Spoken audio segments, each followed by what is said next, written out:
starting from the escape cabin to build a Dimensional Warship Introduction.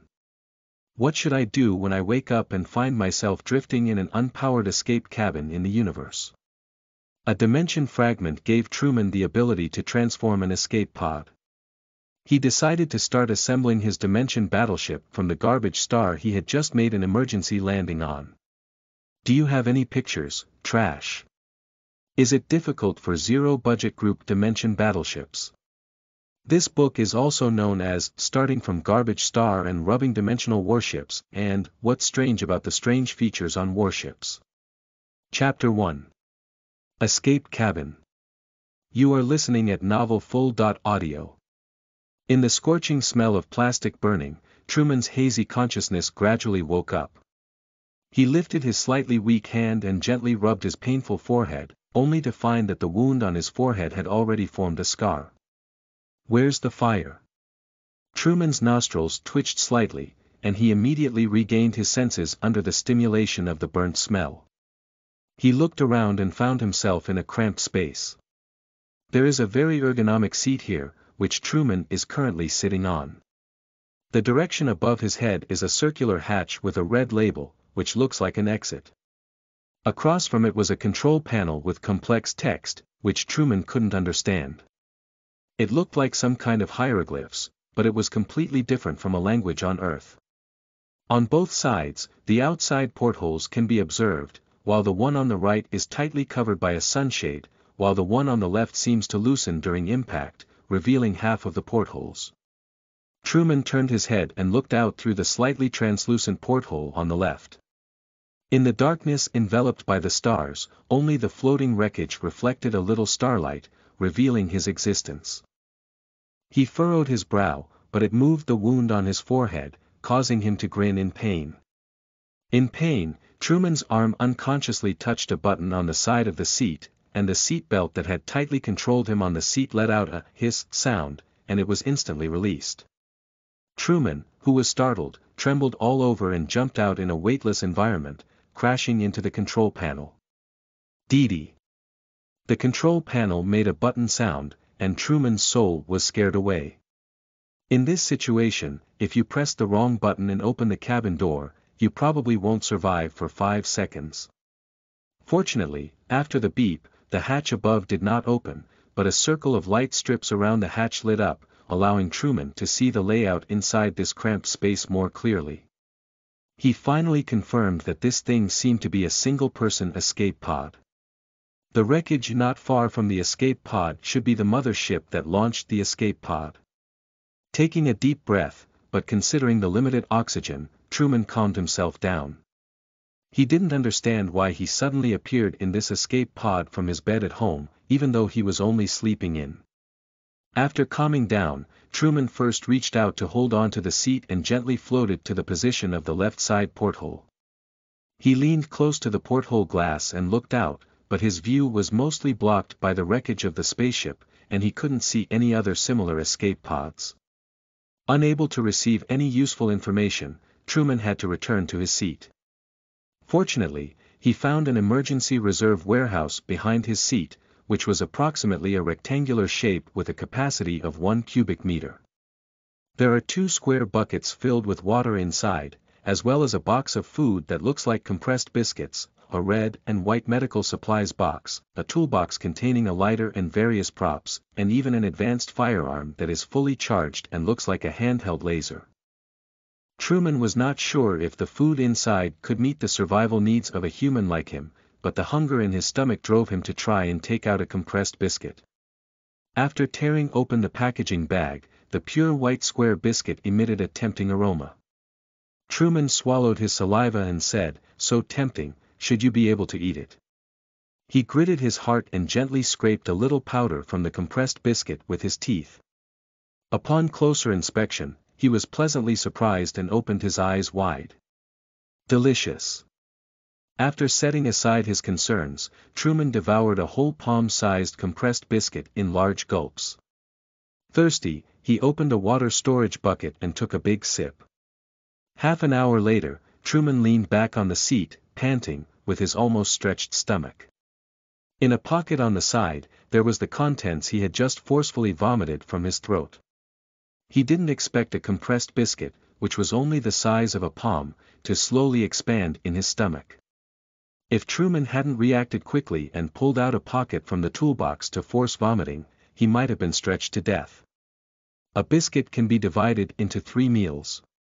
There are enough biscuits here for me to eat for several months. Truman let out a deep breath and kicked the pocket containing vomit to the corner, out of sight and out of mind. The crisis of starvation was temporarily resolved, and Truman forced himself to settle down and leaned back in his seat, contemplating the next steps. But perhaps due to excessive shock and exhaustion, Truman fell asleep leaning against him. In his sleep, Truman seemed to have returned to his Earth, lying comfortably rolling on the lawn of the park. The sun in the park seems to be a bit dazzling and also a bit scorching, Truman woke up from his seat with a scream, and the glaring and scorching sunlight shone straight through the left porthole onto his body. Truman, who felt a tingling sensation in his skin, jumped up in an instant. He propped his hand on the seat and, under the force, floated up to the left side porthole. He forcefully twisted the half-fallen sunshade back and smashed it again to make sure that the sunshade was temporarily stuck on the porthole. Is this the sun? Am I inside a stellar system? Truman was pleasantly surprised to feel the stinging UV burn on his skin, at least not drifting in the void between galaxies. Pulling off a piece of cloth from his clothes, reading www.uukangshu.net, dipped it in clean water and applied it to the area burned by ultraviolet rays. Truman's excitement just calmed down slightly. As of now, there doesn't seem to be much difference between Truman drifting in the void or within the stellar system. Unless you happen to encounter a spaceship that can discover and rescue you. Feeling somewhat depressed, Truman casually threw the compressed biscuit packaging bag that had drifted onto his face towards the left side porthole, and then retreated into the extremely comfortable ergonomic seat. Sigh. Truman let out a long sigh, took out an emergency folding toilet from his toolbox, put it in a bag, and prepared to solve his physiological problems. However, as Truman struggled against weightlessness, he saw the compressed biscuit packaging bag he had just thrown slowly drift past him and then land on the starboard side window. Truman blinked his eyes and said, "How did it drip? Are you also afraid of the sun?" However, he quickly realized that without any force, the pocket that was originally thrown to the left drifted towards the right, which means that the current environment is not completely weightless. At least there is still some gravitational influence. Without considering solving his physiological problems, Truman lifted his pants, gently propped up his seat, and immediately drifted towards the starboard side window that he had never opened before. After opening the physical lock of the sunshade, Truman carefully opened a gap in the sunshade to avoid being ambushed by the scorching sun. However, there was no scorching light permeating this side, but a softer glow. Truman cautiously and tentatively looked outside, only to find a huge brown planet right in front of him. Chapter 2. Drifting Bottles. You are listening at novelfull.audio. On the dark brown planet, there are several gray-white spots scattered, and the lead gray clouds slowly move, highlighting the existence of atmospheric circulation. Truman finally realized that he couldn't be considered a deep space drift either. The escape pod he was in was already locked in by the gravitational pull of the planet in front of him, orbiting around it. This gave him hope once again. Calm down. Calm down. Truman took a deep breath, clenched his fist, and lightly tapped his forehead. It's not certain if this escape pod has a landing system. Calm down, think carefully. He stared blankly at the seemingly lifeless planet, then seemed to have thought of something and immediately turned back to the control panel directly opposite the seat. Watching the flashing characters on the square screen and dozens of buttons densely packed, Truman felt a bit headache. The text above looks like hieroglyphs, but it is completely different from the Chinese characters known to Truman. The twisted lines cannot be guessed what they represent. Truman pursed his lips and stared for a while, but he didn't find any clues enough to decipher these words on his own. At this moment, he suddenly remembered that he had been frantically touching the seat belt switch before, so he turned to the side of the seat and leaned down to look at the button. There were two different square characters next to the button. Truman pondered for a moment and estimated that those two characters might mean switch or lock. He took note of the appearance of those two words and ran to the control panel. He compared them and found that there were several buttons with these two words next to them. However, one of the buttons was painted red, which looked exactly the same color as the hatch above. Truman dared not press this button. Truman carefully examined the other buttons without any danger signs and boldly ordered his troops to select one of the safer-looking buttons, trembling and pressing it down with his fingers. Z, the sound of electric current echoed around, and Truman's eyes suddenly lit up. He couldn't help but instinctively close his eyes. After he had adapted to the bright light a little, he slowly opened them. Light switch. Truman blinked his eyes, which were slightly irritated by the light, and gradually became excited. The fact proved that his guess was correct, and the two words he wrote down were exactly the meaning of switch. Try the other one again. Truman continued to work hard and tried pressing another button, but he didn't notice any changes in the escape pod. However, in a location he could not see, the valve of a coolant channel at the bottom of the escape capsule closed on its own, and the entire cooling system began to slowly lose its function. Truman had no idea about this, he was still wondering if the button was broken. Just as he was about to continue his attempt, the screen on the control panel suddenly flickered rapidly. A line of hieroglyphs appears in the red box. Cooling system failure. However, what's fatal is that Truman couldn't understand it at all. What's going on? Truman was startled by the sudden alarm and felt a bit at a loss. He panicked and patted the control panel, attempting to use mystical methods to make the alarm disappear. But the alarm did not stop. Truman thought to himself that there must be something wrong with the buttons he had just pressed. Therefore, with the mentality of being a dead horse and a living horse doctor, he pressed them again in the same order as before. The light goes out and the cooling system restarts. The warning on the screen also disappeared under Truman's attempt. Cold sweat, scared out, flowed down Truman's face. He didn't care to wipe his sweat and sat down against the cabin wall where the control panel was located. Truman, who realized he was almost playing with something, bit his lips lightly, and the slight pain gradually calmed him down. In a place he couldn't see, within the reopened cooling pipeline, the cooling system once again entered operation.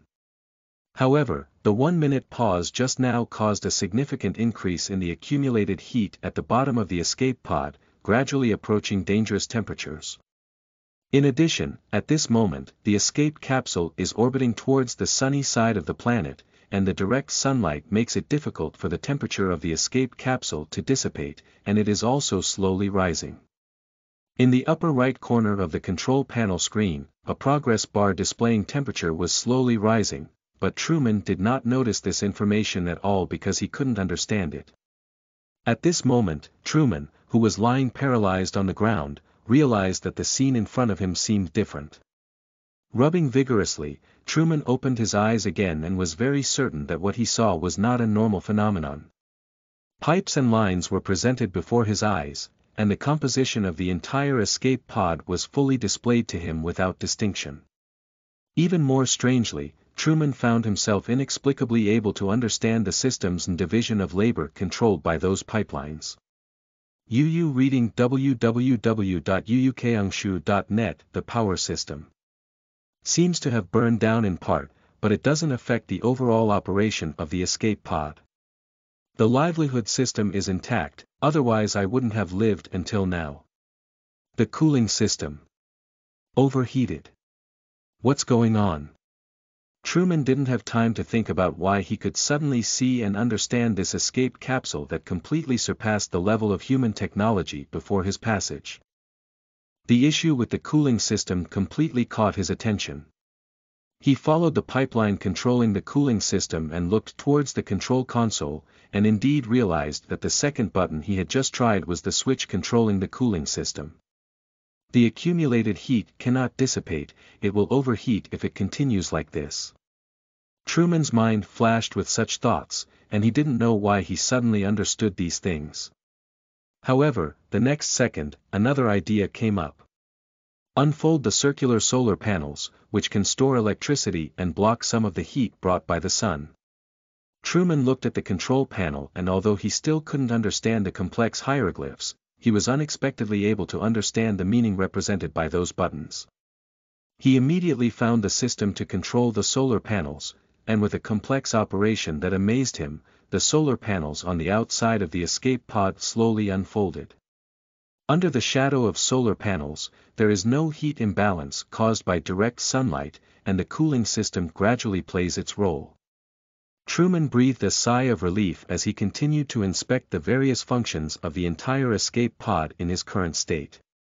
But what made him even more desperate was that this escape capsule, not to mention the landing system, did not even have a basic power system. It was completely a large space drift bottle. Chapter 3. World Number. You are listening at novelfull.audio. Truman sighed and felt powerless in the face of this unpowered escape pod, which was similar to a state of omniscient construction. Picking up a glass of water from the emergency reserve compartment, Truman was about to drink, but suddenly stopped and stood still. How did I get it just now? Truman leaned against the control panel, with the ergonomic seat in front of him and the emergency storage compartment behind the seat. However, although separated by the seats, Truman was still able to see the emergency reserve compartment behind him in full view. Just now, it was precisely because he could see what was inside the reserve compartment that he instinctively picked it up. After all, in his eyes, those things were almost right in front of him, and there was no concept of distance at all. Truman suppressed his gradually excited mood and tried to extend his hand like before, probing towards the screw that had fallen off in the cooling system in his field of vision. The cold touch was conveyed to Truman's brain at the moment he touched the screw. Got it. Truman was pleasantly surprised and tried to grab the screw with his hand to reinstall it back in its original position. Then, Truman took out an electric screwdriver from the toolbox and grabbed it close to the screw, tightening it. After completing this task, Truman didn't have time to put the screwdriver back into his toolbox, and his hands trembled with excitement. If we could ignore the obstacles of the escape pod. Truman turned his gaze to the fragments of the spaceship carrier not far away. Perhaps he could retrieve some fragments and transform this unpowered escape pod. At least this escape capsule can have some basic mobility, giving Truman a chance to land on the planet in front of him. Thinking of this, Truman's spirit was also uplifted. He tried to look outside the escape capsule, and that almost omniscient view spread with his gaze towards the outside. Soon, he included a spaceship fragment about 100 meters away from the escape capsule. The fragments of the spacecraft's outer shell, mainly made of titanium alloy, seemed to be of little use. Truman took a deep breath and tried to manipulate the metal fragment that was almost the size of the entire escape capsule through his full field of view. In space, he effortlessly pushed the fragments of the spacecraft's outer shell in another direction, as if plucking leaves. In a microgravity environment, he only needs to give a small force to push a huge object. Without time to consider other issues, Truman continued to search for the parts he needed in the drifting debris group. Soon, Truman's eyes lit up and he found a small speedboat with less severe damage in the back half amidst the debris pile. This type of small speedboat should also be used for daily maintenance of the hull on the mothership. The impact received in this section discovered by Truman should not be very severe, so the damage to the thrust engine and energy control center is also within Truman's acceptable range. In his current full view condition, this degree of damage is just a burning out of some circuits, which can be easily repaired by replacing them. Attempting to tow this half of the speedboat to the vicinity of the escape pod, Truman used full view to thoroughly decompose it into large components. The tools in the escape pod toolbox are very complete. Truman dismantled some irrelevant circuits on the speedboat and focused on repairing the damaged parts of the thrust engine and energy control center. During the repair process, Truman also discovered that the macro pliers he had just casually thrown away were now embedded in a very strange state on the bulkhead of the escape pod. Looking at the macro pliers that were half inside and half outside, Truman seemed to have discovered a way to temporarily install the thrust engine and propulsion energy control center onto the escape pod. Just firmly embed it at the bottom of the escape pod and hold on for a few hours for Truman to control the descent of the escape pod. Just do what you say. Truman doesn't care about power balancing or gravity balance effects. He only needs a power source that can make the escape pod move, which is considered successful. As for landing, Truman focused on the large amount of composite materials in the wreckage of the mother ship that had not yet aged under ultraviolet radiation, and prepared to hand-rub the parachute, which should be sufficient to land with the propulsion engine. When the time comes, choose areas with buffering such as oceans and lakes, and Truman is still confident in successfully landing in full view mode. Quickly, Truman assembled composite materials in a full view state to form several huge parachutes. They were folded on top of the escape pod and a simple controller was created to control its opening. The entire dynamic transformation of the escape pod was initially completed. From an external perspective, the escape capsule at this time was almost filled with patches like a monk's patchwork. These were all insulation panels that Truman had removed from the spacecraft's outer shell and added to the escape capsule. After all, during the landing process, due to the high compression of the air in the front of the escape capsule, huge heat was generated outside the escape capsule. Everything is ready, except for the east wind. Truman rummaged through the wreckage of the spaceship carrier like a garbage man, searching for possible remote probes, which Truman must have in order to land a planet. After all, Truman cannot tell with the naked eye where to land on this planet from such a distance. The full view state cannot include planets that are over 100,000 kilometers away. Fortunately, Truman quickly discovered a wing warning detector among a pile of debris, which was a backup detector used for wing surveillance on the mothership. The detection range of UU reading www.uukangshu.net can reach a diameter of 600,000 kilometers, and this level of detector is enough for Truman to use. It was easy to repair the detector and install it on the sewn and patched escape pod. Truman looked at the completely renovated escape pod and gave it a new name with satisfaction. My name is Truman, so you can call it the world. Truman's World. Truman, with hope in his heart, reached out and pressed the start button on his updated control panel. The thrust engine trembled a few times before suddenly spewing out a blue thrust flame. The whole world slowly began to move under the action of advancing the tail flame. This unpowered escape pod has begun its first flight. Success. Truman tightly grasped both sides of the control panel, his slender fingers turning slightly white under pressure. Under Truman's control, the world slowly spun around its initial position before coming to a slow stop. On the first flight experiment, the world spacecraft delivered an almost perfect answer sheet. Truman looked back at the planet over 100,000 kilometers away and said, "I'm coming." However excited Truman was, he didn't have the brain to set sail directly. He is well aware that he has no knowledge of the situation on any planet, and even doesn't know if it is suitable for his human survival.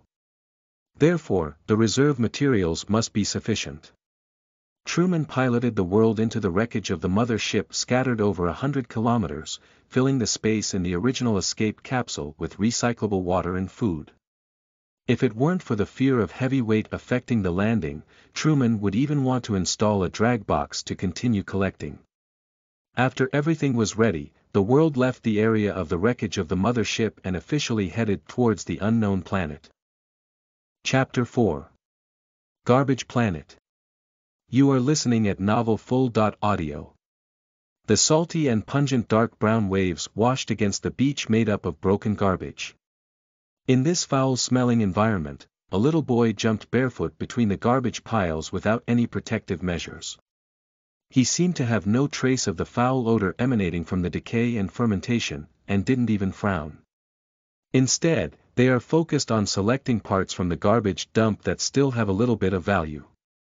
At this moment, a crisp metallic collision sounded on the beach. The boy looked up at the beach with a hint of surprise, and then walked over with some hesitation. On the beach, a complete, approximately elbow-long, silver-white bottle made of unknown metals emerged from the fine plastic gravel under the impact of the waves. Drifting bottle.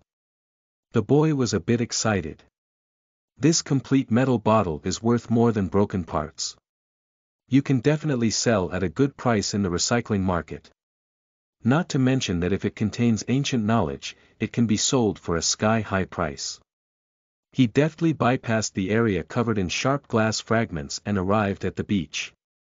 Then, with his calloused hands, he dug out the metal bottle from the plastic gravel and gently shook it, hearing a crisp sound of metal impact inside. It seems that the sound the boy heard earlier was coming from inside the bottle.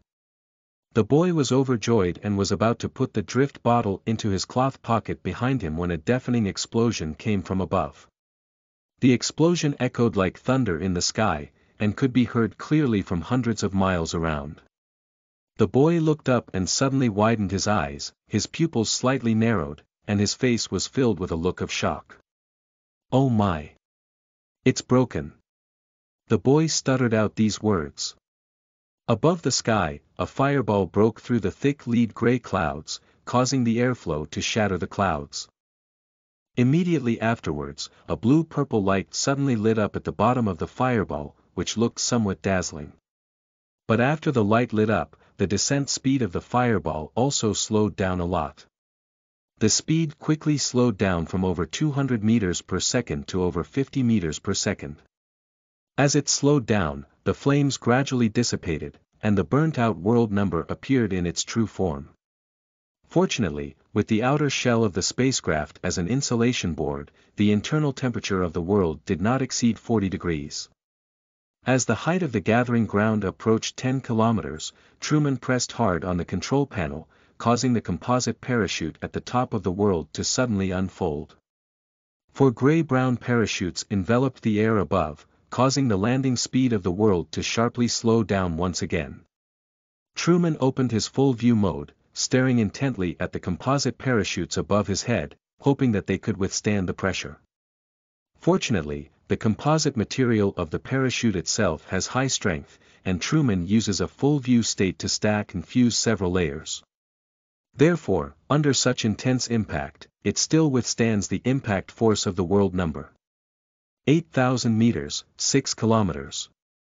The propulsion engine is still pushing backwards, and the descent speed of the world has stabilized.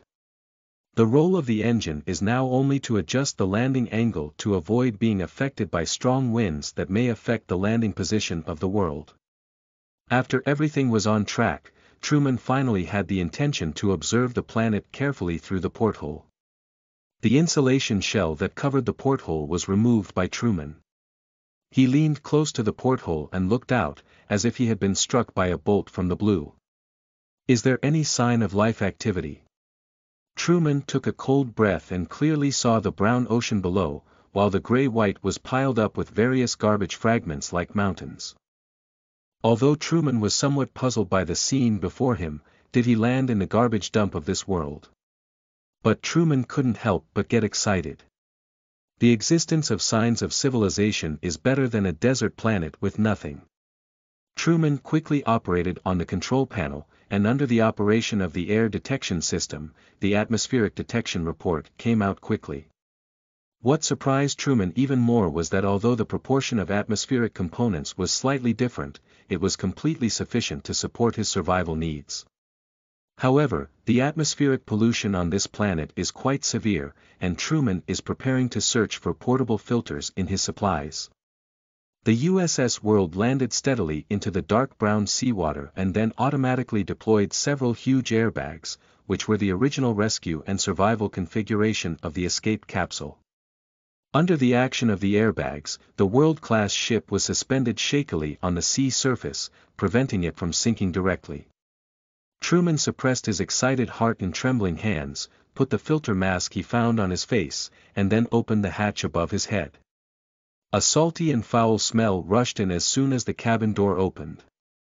Before Truman left the world, he felt the malice in this world. Sleeping in the sink. The filters can't even resist this smell. Truman cursed as he crawled out of the world, his stomach rolling and the salty reaction in his throat forcing him to remove the filter mask. However, removing the filter mask exacerbated the surging in Truman's stomach. Ouch! Truman couldn't help it anymore. Yu reading www.uukangshu.net lay on the edge of the world number and vomited loudly. It wasn't until his stomach was emptied of survival that he reluctantly stood up again. In a dazed state, Truman casually took a bottle of water from the world to rinse his mouth. He looked up at the shore and met the gaze of the stunned boy for a moment. Human. Truman blinked his eyes and excitedly jumped up from the top of the world. Hey. Hello. Truman waved his hand vigorously, regardless of whether the other person could hear clearly or understand, and shouted loudly. However, the boy seemed startled as he picked up his cloth pocket on the side and, like an alert weasel, crawled into the garbage mountain, disappearing in an instant. Seeing that the boy seemed a bit afraid of himself, Truman frowned and then shook his head. A child saw himself falling from the sky, and it was understandable that he was afraid at all. He returned to the world and used the thrust engine for a micro-start, pushing the world and the sea towards the seaside. After docking, Truman directly used full view mode to trap the world between the rocks, ensuring that it would not be washed away by the waves before re-exiting the cabin. At this moment, Truman was carrying a composite backpack, which contained some food and water. He also brought the laser pistol from the emergency storage compartment and hung a simple holster on his waist. Looking back at the world number, it contained all of Truman's belongings. He once again entered full view mode, and now he can easily control whether to activate this mode on his own. In full view mode, Truman directly integrated the doors and hatches of the world as if they were locked together. After doing all of this well, Truman will have time to take a closer look at this world. Chapter 5. Morgan and Neo. You are listening at novelfull.audio. Coming to this place where the situation is unclear, Truman's consideration is to first understand the situation here, and to understand the situation here, he still needs to find a local person. The little boy Truman saw just now has made him certain that there is definitely a civilization on this planet, and there is still life here now. I just looked at the mountains of garbage around me and the dark brown waves with foam. At least the area where Truman is currently located is extremely polluted. Thinking of the appearance of the planet he had observed before landing, Truman had to make a bold guess that the environment on this entire planet might not be much better. The dark brown seawater covered the entire planet, and only a few continents were covered with various types of garbage, presenting a lifeless grayish-white color. Truman tightened the shoulder strap of his backpack and carefully walked through the garbage dump, heading towards the direction where the little boy he had first seen fled. Since the little boy is running away in this direction, there must be something here, perhaps it's his family's adults, or there may be a residence camp, which is not necessarily there. After flipping over several hills formed by the accumulation of plastic waste, Truman looked up and saw an obvious road ahead that had been artificially organized. It is said to be a road, but in fact, it means sorting out some garbage and compressing it into a relatively flat and sturdy path. Truman ran down the mountain slope and arrived at the small roadside.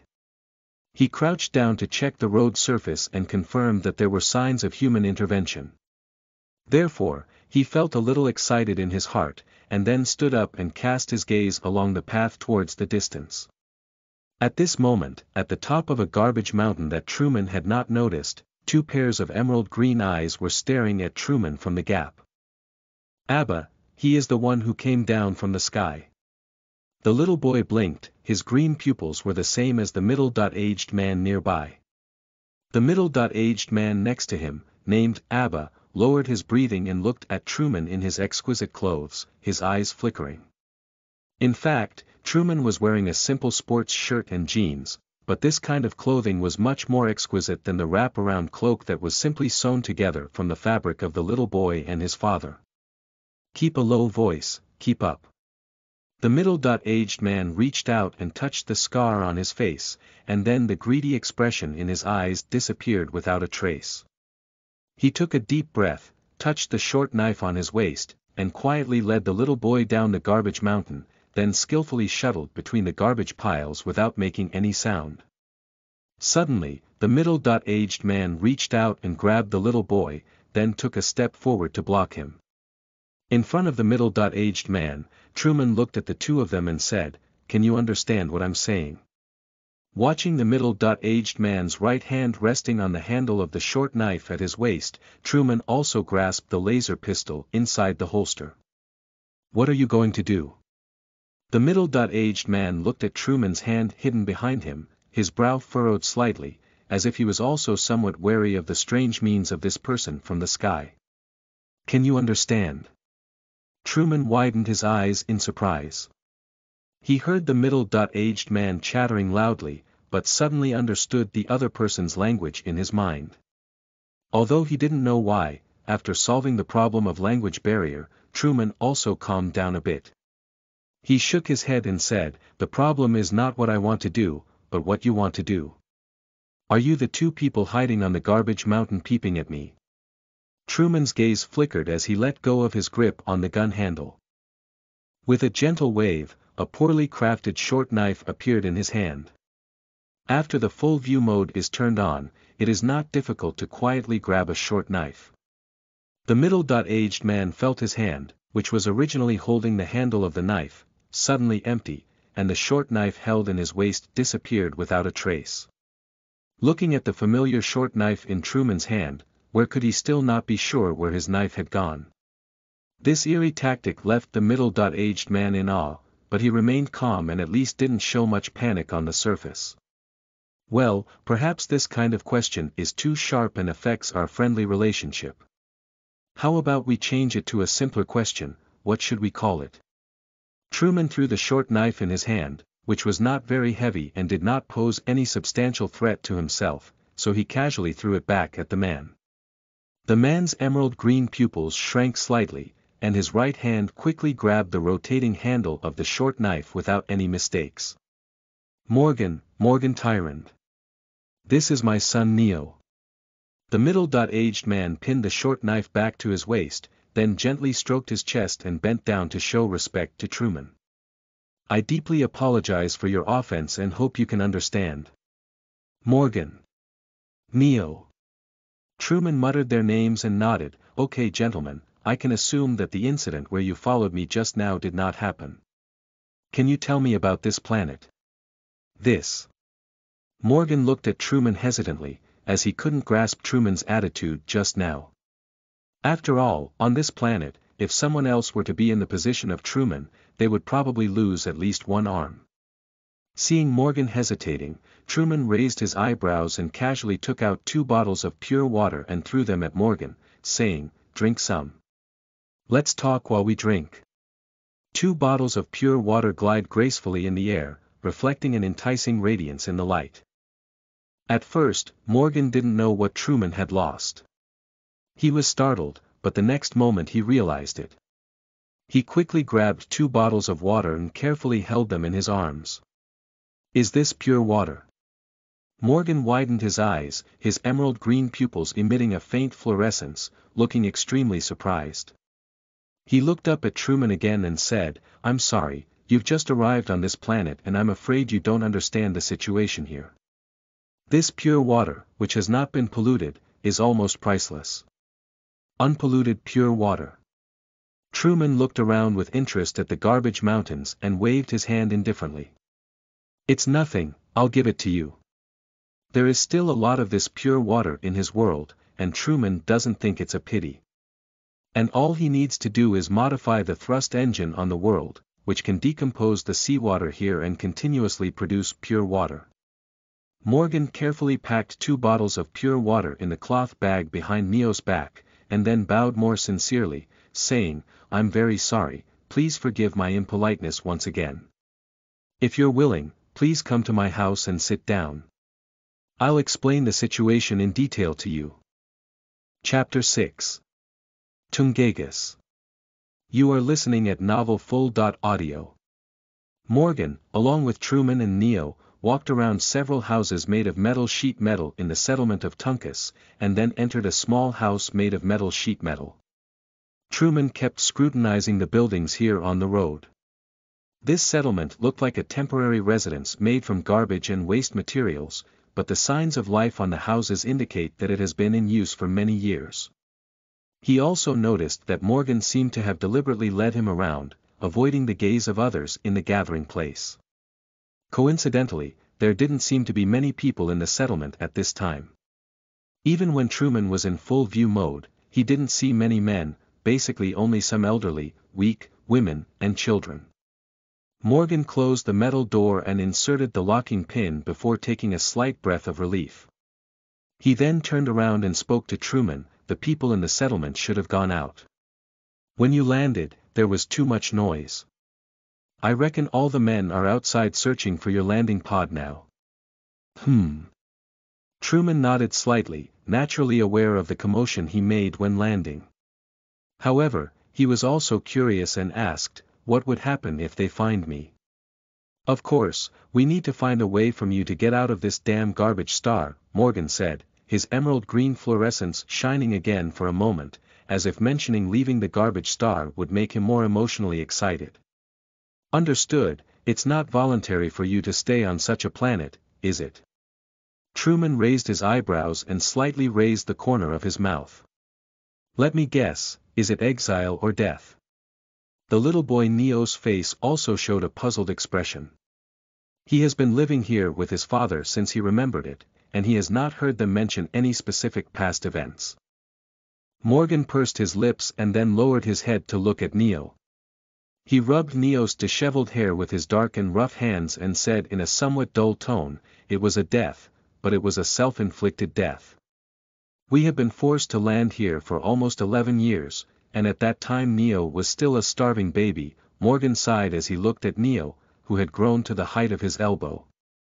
He himself is not very tall.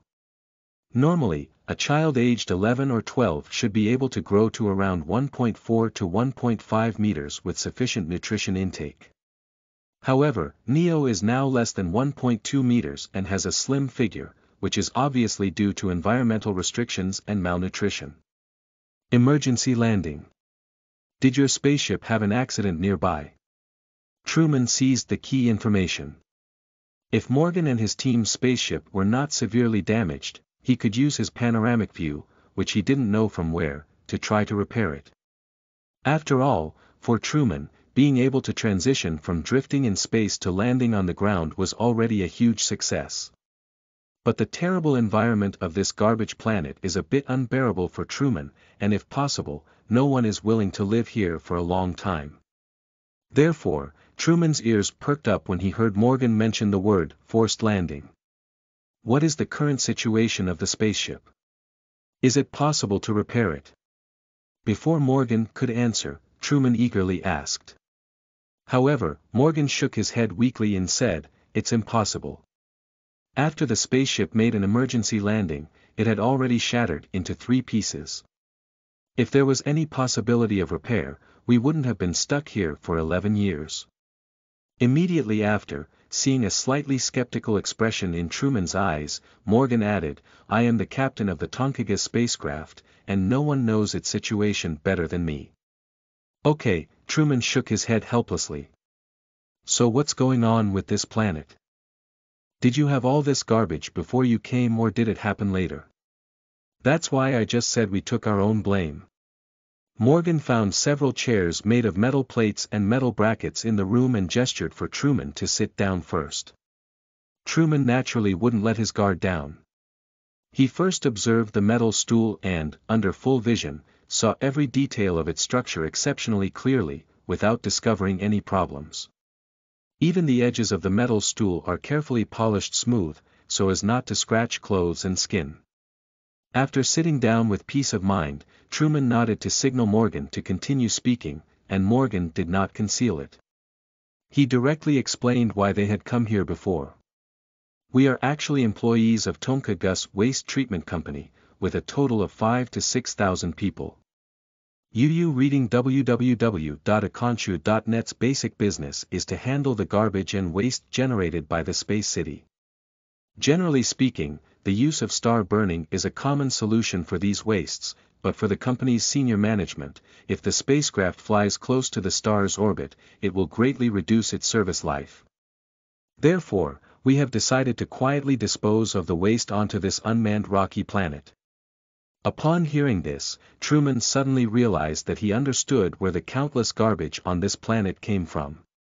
Morgan took a deep breath and continued, "We have been secretly doing this kind of violation of planetary protection laws for many years, and during this time we have indeed made a lot of money.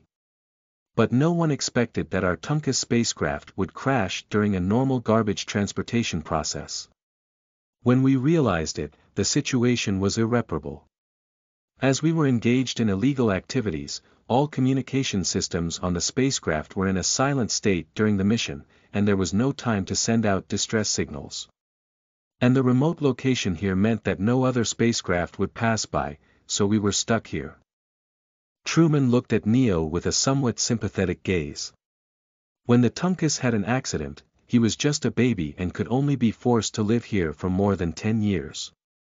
However, the matter of the spaceship was still Truman's primary concern, and he asked, "So, as the captain of the aircraft, you should know the reason for the spaceship accident back then, right?" Morgan nodded, his face a bit complicated, but just as he was about to speak, the outside suddenly became noisy. "Morgan! Is that outsider at your house?" A rough voice sounded outside the door, followed by a fist hitting the door. Truman turned his head to look at the door, and his full vision immediately unfolded. Chapter 7. Surrounding. You are listening at novelfull.audio. Morgan heard the shouting outside and immediately stood up, making him nervous. However, he was not nervous because of the people outside, but more because he was worried that Truman might misunderstand about it. After Truman's previous lesson of snatching the sword out of thin air, Morgan had no doubt that Truman had the means to easily solve himself. He was very sharp at the time and noticed that Truman's first reaction when he saw him was to touch his back. Later, he relaxed and played with a knife snatching from the air for him. How could they have discovered so quickly? Morgan breathed a little faster. Although he didn't know much about Truman, he knew very well about the people in the settlement of Tungagus, so he didn't care much and pulled out his short knife from his waist. "I'll stop them, please take Neo and walk through the window first." Truman's eyes flickered slightly, and he had already seen the situation outside clearly.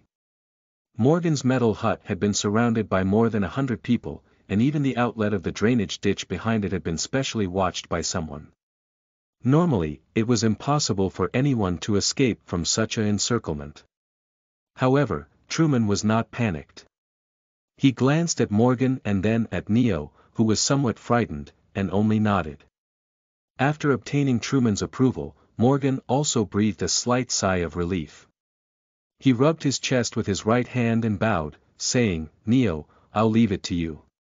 Subsequently, Morgan held a short knife and opened a gap in the metal door, then darted out. After going out, don't forget to close the metal door with your back to prevent people outside from observing the situation inside. At first glance, Morgan, who had arrived outside, felt uneasy. The person leading him, dressed in a slightly faded and gorgeous uniform, lined up dozens of people from side to side, and surrounded the front of Morgan's house, making it impassable. And there are more people patrolling and monitoring at various intersections not far away. It seems that Morgan and Truman's actions have always been seen today, otherwise there would never have been such a quick reaction to mobilize so many people. Morgan's muscles twitched on his face, and then a somewhat flattering smile appeared. "Captain Jack, why are you bringing so many people? Is there anything wrong?" The person wearing a gorgeous uniform and known as the captain is named Jack Smith, a popular name similar to Zhang Wei. Jack glanced at Morgan, but then his gaze kept glancing towards the tightly closed metal door behind him. He placed his hand on the carved hilt hanging from his waist and said, "Morgan, is the person who made the emergency landing at your house today?" "What kind of person made an emergency landing?" Morgan's face showed a hint of doubt, as if he really didn't know what Captain Jack was saying. All right, don't confuse me. You brought that outsider home, and I saw everything in your eyes.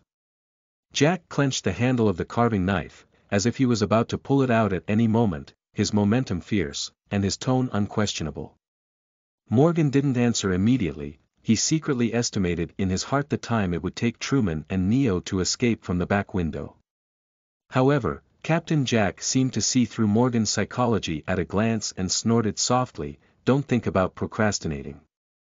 This place is already surrounded and full of water. If they try to escape by jumping out of the window from behind, I believe the outsider has already fallen into my hands by now." What? Morgan was first surprised. Captain Jack valued it so much that he was absolutely certain that Truman was with him. When he contacted Captain Jack earlier, he said he saw him taking Truman home, and he immediately thought of something. "Did you set up surveillance in the settlement? A few years ago, you asked me to dismantle the wreckage of the spaceship, that's why." Morgan was a bit frustrated. He had worked on dismantling the wreckage of the spaceship for Captain Jack for a while to make a living, but unexpectedly had Captain Jack come up with a complete set of surveillance equipment. "All right, stop talking nonsense." Captain Jack waved his hand and the two people on both sides walked up.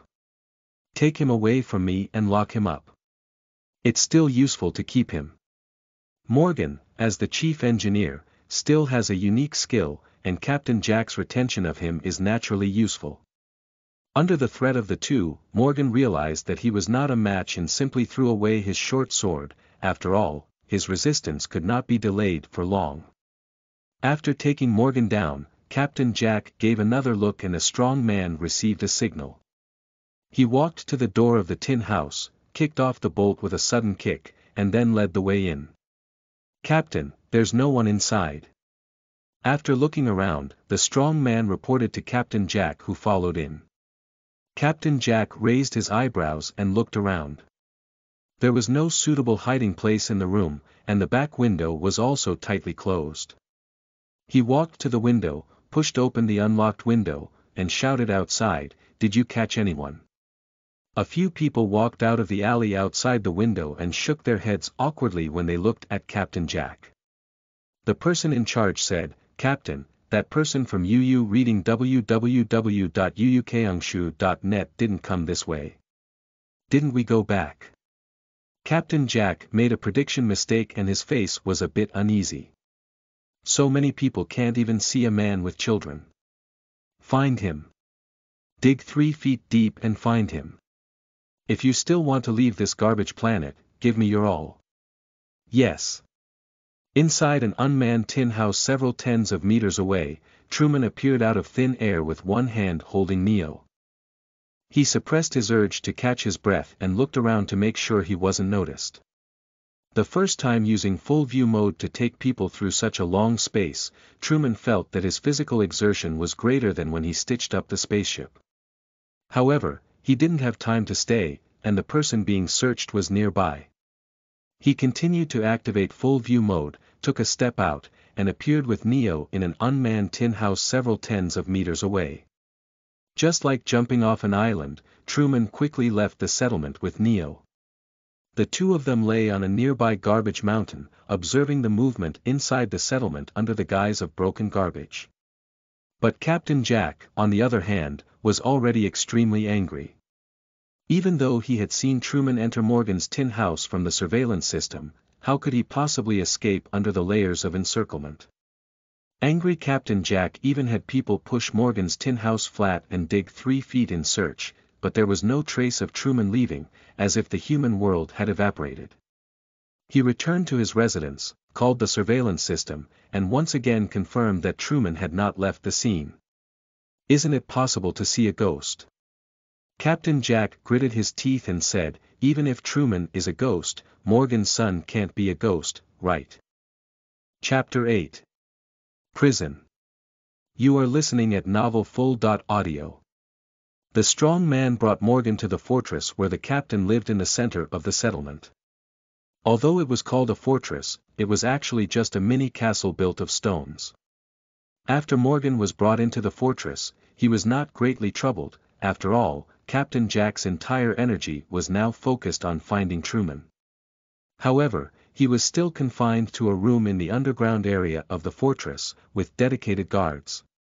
"Hey, Morris." Morgan looked at the guard outside through the window on the door that had been welded to a metal rod. This guard Morgan also knows him. He was a forklift operator responsible for logistics transportation on the spaceship back then, and as the captain of the aircraft, he delivered all kinds of parts and tools, so he can also be considered an acquaintance of Morgan. Morris raised his eyebrows and then moved a few steps closer to the door. He leaned against the wall and said, "Morgan, can you tell me about that outsider situation? Have a drink." Speaking, Morris also took out a metal flat pot from his arms and handed it to Morgan. Morgan was also not polite. He took the metal flat pot, took a sip, and then his eyes lit up. "Chinya wine. Good thing."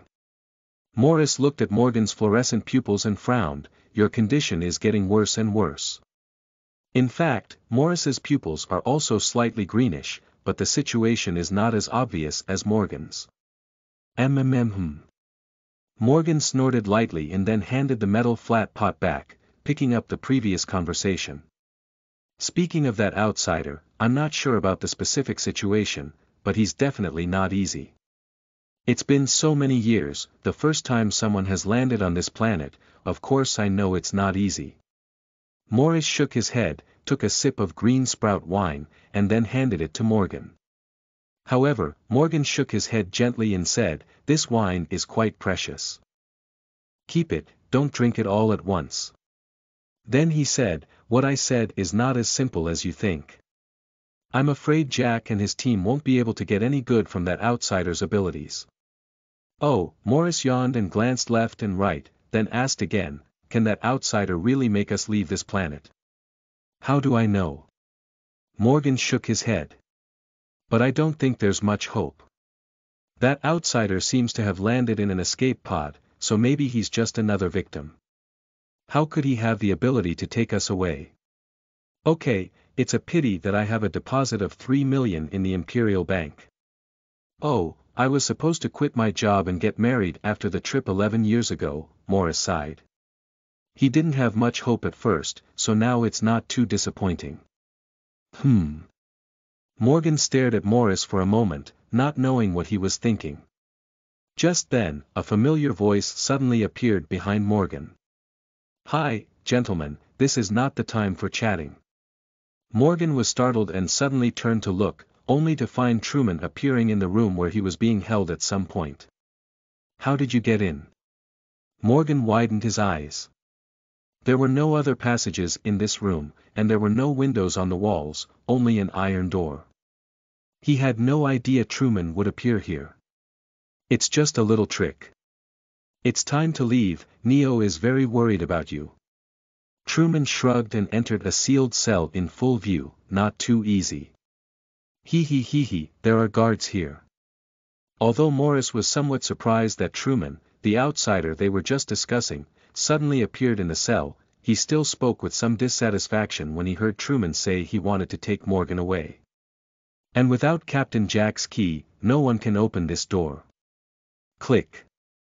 Truman, in full view, reached out and twisted the lock cylinder through the keyhole, then easily pushed open the iron door. "All right, let's go."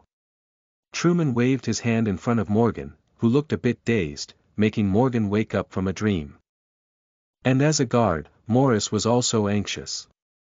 If Morgan ran like this under his nose, he might not have a good chance with Captain Jack either. Therefore, he directly pulled out a slightly rough long knife from his waist and threatened to wave it twice at Truman, attempting to scare the outsider. Truman sighed and took out a laser pistol from his waist, aiming it directly at Morris. Morris was momentarily stunned when he saw the laser pistol, and then gently played with his long sword, saying, "So. I'll show you a sword dance." Seeing Morris's exceptional self-awareness, Truman did not find it difficult for him anymore and led Morgan straight out of this underground cell. UU reading www.uukangshu.net. When Truman and Morgan disappeared at the corner of the stairs, Morris suddenly breathed a sigh of relief. He never expected this outsider to have a gun. Their spaceship, which had 4,000 or 5,000 people, was not equipped with guns, and Truman was able to pull out an Imperial Standard laser pistol. It seems that this outsider is not easy either. He finally understood why Morgan would say that Truman, an outsider, is definitely not easy because he has a gun. Of course, Morris could never have imagined that Morgan was no less surprised than Morris when he saw Truman pull out his gun. Moreover, what Morgan said to Morris was not simple, but actually referring to Truman's empty-handed sword-snatching skills. After leaving Morris's sight, Truman looked around and confirmed that there were no surveillance cameras around. He grabbed Morgan's shoulder and said, "Relax a bit." Before Morgan could react, he felt a whirlwind around them. The environment around them made him very clear that this was no longer a prison bunker. After examining his body in surprise and confirming that he didn't have any missing arms or legs, Morgan widened his eyes and looked at Truman. "How did this happen? I haven't been exposed to the forefront of technology for 11 years. This is a new technology." Truman raised his eyebrows and didn't answer Morgan's question directly. He looked around and found that this was still within the settlement. However, in full view, Truman had fully understood the location of Captain Jack's surveillance cameras and led Morgan to leave the settlement without any danger. At this time, Captain Jack was still unaware of this. After searching without success, he ordered his subordinates to continue the search, while he hurriedly left the settlement and walked towards the northeast direction. Chapter 9. Imprisonment. You are listening at novelfull.audio. Captain Jack was alone and left the settlement without any subordinates. He walked along the path in the garbage mountain for more than 10 minutes before arriving at a huge rock. He looked around to make sure no one was following him, and then found a switch in the crevice of the boulder. Immediately afterwards, a stone slab beneath the boulder suddenly opened, revealing a hidden staircase that extended downwards. At the end of the staircase, there is a small square chamber carved out of the rock, and in the pitch-black space, there are occasional sounds of chain collisions and dragging. Captain Jack casually took a torch from the rock wall beside him and lit it. Under the illumination of the flames, the friction sound of the chain sliding became even more intense. Looking at what was in front of him, Captain Jack's face showed an indescribable disgust. He inserted the torch back into the wall, then squatted down to look at the chained object on the ground. He pulled out his waist knife with intricate patterns and fiercely stabbed it. A mournful roar suddenly filled the entire square room, and under the barrier of layers of rocks, no sound could be heard outside. The gray-brown liquid meandered along the uneven ground, and Captain Jack fanned his nose with his hand before taking out a thumb-sized, transparent glass bottle from his pocket. Gently pick up some sticky gray-brown liquid with the blade of his waist knife. Captain Jack carefully packed it into a glass bottle, and then stopped it with an aged black rubber stopper. Without paying any attention to the roar and howling of the guy on the ground, Captain Jack glanced at it like he was looking at a dead dog, and then wiped his waist knife with a piece of cloth from the ground. Subsequently, the slate door closed heavily, leaving only a dirty cloth and a howling sound in the darkness. 2 kilometers southeast of the settlement, Truman successfully merged with Morgan and Neo, who was waiting in place. The three of them sorted out a temporary resting place together in a sheltered place, and Truman was then ready to ask Morgan about something. He actually had some doubts. Why did the people in the entire settlement, after learning about him as an outsider who had made an emergency landing, see him as a hope to leave this planet? Even willing to use force to catch oneself. Upon hearing this, Morgan frowned and said, "Technically speaking, I don't think your arrival or your lander will be of any help to the situation of the Tungagus settlement. Currently, there are only a little over 2,000 survivors left in the settlement, and even if your lander has the ability to re-enter space, it won't be enough to allow so many people to escape. Perhaps. Could we just send one person out and ask for help?" Truman thought for a moment and boldly guessed. However, Morgan shook his head with a bitter expression and said, "Impossible things, from the first over 4,000 people to the current over 2,000 survivors, there have been too many things happening in between. I'm afraid no survivor here has clean hands. No one dares to believe that others will really seek help instead of leaving others here." Truman blinked his eyes and gradually understood that most of the people in Tungus were now in a state of distrust, and no one dared to entrust their chances of survival to others. In this environment, even if Captain Jack shows a hint of wanting to escape alone, his seemingly loyal and reliable subordinates are likely to do anything to drag him into the water. That's the problem. This technical problem can be seen at a glance. Why does Captain Jack so firmly believe that I am your opportunity to escape this planet? Truman's eyes were full of doubt, as he had just evolved from an orbital drift state of waiting for death to a state of survival in a planetary wilderness. Morgan shook his head, unable to understand the motives behind Captain Jack's actions.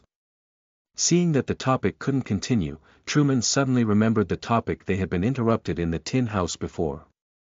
"Morgan, do you still remember the reason for your spaceship crash? That kind of huge cargo spaceship shouldn't be so prone to accidents, right?" Upon hearing Truman suddenly change the topic, Morgan was taken aback for a moment, then reacted and spoke, "Actually, that accident was man-made." Morgan's tone paused for a moment before continuing, "Tungus Company has been working on garbage smuggling all along.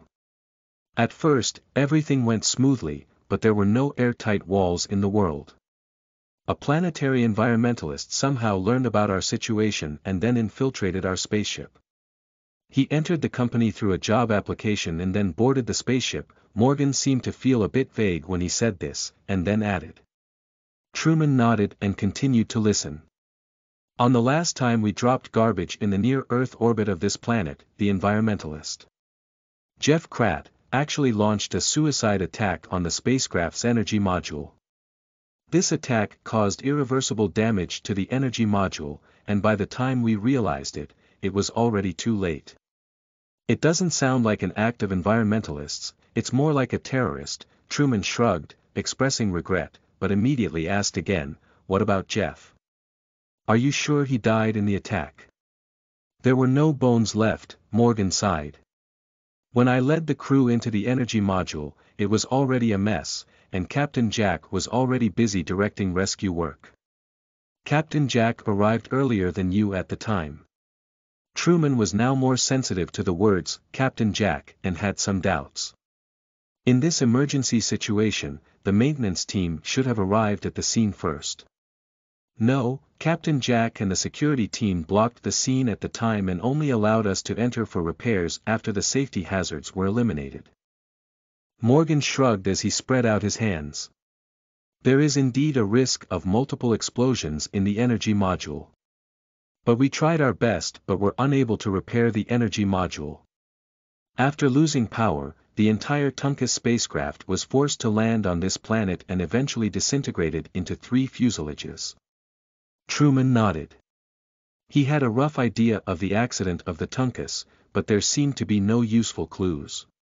The only thing Truman had some doubts about was why he insisted on sealing off the scene when the energy module was in emergency.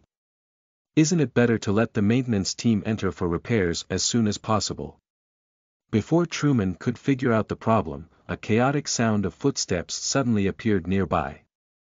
"Outsiders, you are indeed here." Captain Jack's slightly proud voice rang out, and soon he saw him appear in front of the Truman trio with dozens of people. Chapter 10. Handing Over Guns. You are listening at novelfull.audio. Are you sure you're here? Truman squinted his eyes and looked straight into Captain Jack's eyes. He found that Captain Jack's eyes, like Morgan and the others, flickered with a green fluorescence, even more profound in color. After looking around, Truman noticed that not only Captain Jack and Morgan father and son, but also others had this strange emerald green fluorescence in their eyes to some extent. However, it was not time to investigate their eye problems now. Truman reached out and rested his hand on the handle of the gun at his waist, ready to draw it at any time. Watching Truman's movements, Captain Jack seemed to have anticipated it earlier. His subordinates behind him lifted a heavy metal shield and surrounded Truman in the middle, all in unison. Looking at the heavy metal plate, Truman's face changed slightly, but he still pulled out the laser pistol from his lower back. "Truman, you're calling by that name, right?" Captain Jack's voice came out from behind the metal plate, with a hint of pride in his tone. "I didn't expect a laser pistol, but you only have one gun, so it's easy to restrain."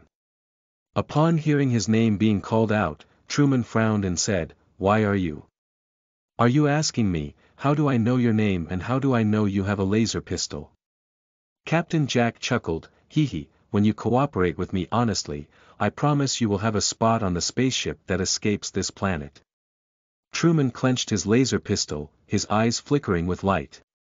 His furrowed brow suddenly relaxed, and then he regained his composure. "Can you tell me how you found us?" Truman reinserted the laser pistol into the holster and raised his hands to signal to everyone that he was not a threat. Captain Jack saw Truman put away the laser pistol and didn't worry as much anymore. He poked his head out from behind the metal plate and said, "You hand over the pistol first, and then we can talk slowly." "No way. Hand over your pistol, you're just the fish on the chopping board, let someone slaughter you." Morgan heard Captain Jack's request and approached Truman, whispering to him. Now on this entire planet, the laser pistol in Truman's hand is the only long-range destructive weapon, and even swords are rare weapons in the settlement of Tungagus, let alone bows and arrows with higher material requirements. "Morgan. Don't forget you're an employee of Tungagus." Captain Jack, although he didn't hear what Morgan said to Truman, still guessed Morgan's meaning from his expression. Morgan snorted coldly and said, "The employee handbook of Tungagus does not state that the captain has the right to imprison employees." Truman reached out to stop Morgan, patted his shoulder, and then asked Morgan to stand back with Neo. "I agree with your request." Truman removed the holster from his waist, shook it in his hand, and then casually threw it. The holster, along with the laser pistol inside, flew in a wonderful arc in the air and was firmly held by Captain Jack. Feeling the weight in his hand, Captain Jack breathed a slight sigh of relief. Truman's possession of the laser pistol made him feel very insecure. Now that the pistol has arrived at him, it can further solidify his position in the camp. After opening the holster and taking out the pistol to see if Truman had played with it, Captain Jack waved his hand and instructed his subordinates to remove the heavy metal plates. "Smart person." Captain Jack nodded with a smile and then hung the holster around his waist, with the laser pistol tightly attached to his back. "Can we talk about it now?" Truman's face naturally wore a confident smile. For him, it doesn't matter who the laser pistol belongs to. As long as it's still near him, it's easy to get it back. Captain Jack felt that the situation was within his control, and he straightened his chest to face Truman. He also reached out to tidy up his captain's uniform, which he had been wearing for over a decade. "Why don't we go back to the campsite first? I've already prepared the dinner party, how about talking while eating?" Jack turned his head to look at the light shining through the lead gray clouds on top of his head. It's probably already evening, and night should be coming soon. Truman frowned and said, "Okay, then we'll go back to the settlement of Tungagus. But I demand to ensure the safety of me, Morgan, and Neo." "Of course." Captain Jack nodded, "I will ensure your safety even if you don't say so. Morgan is our own employee, let alone your only hope for us to leave this planet." Truman turned his head to look at Morgan, nodded to him, conveying a reassuring look, and then everyone returned to the settlement of Tungagus and arrived at Captain Jack's small fortress.